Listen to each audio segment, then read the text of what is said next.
Well, for more now on how NAFTA has reshaped the way the United States, Mexico, and Canada do business with each other, let's go to CCTV correspondent Shraysi Tandon. She spoke with a globalization expert about the trade deals, advantages, and challenges. Shraysi joins me now with more. Shraysi?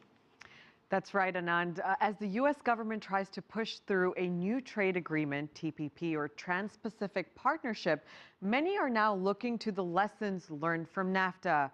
I spoke to Kent Hughes. He's the public policy scholar at Woodrow Wilson International Center. Kent says that NAFTA will not only help the U.S. form its TPP framework, but it will also serve as a good global reference point for other trade agreements.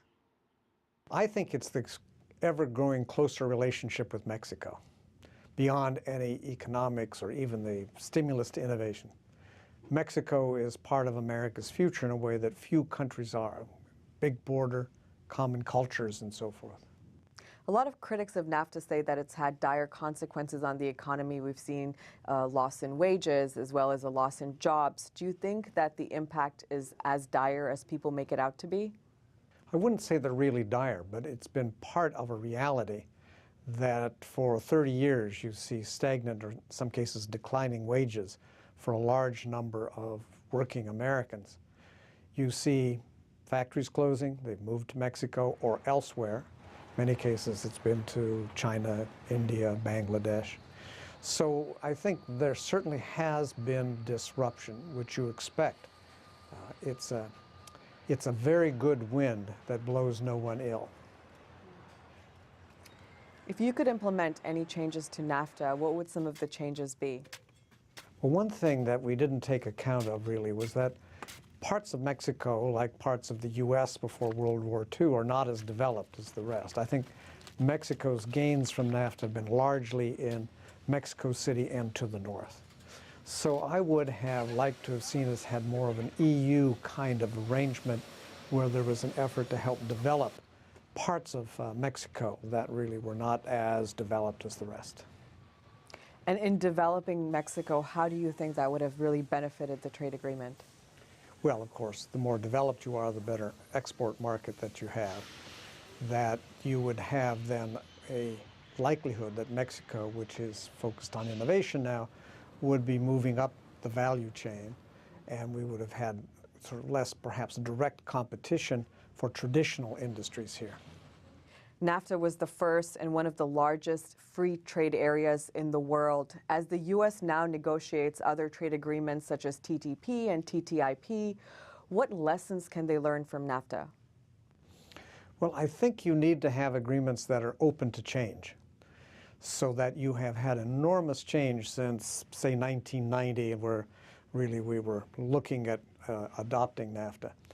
So in those 20 years, you've had this emergence of all kinds of new electronics. You have IT, you have e-commerce, you have growing concerns about the environment and labor. So I think you would need to have provisions in future trade agreements to reflect that kind of dynamism in the world economy.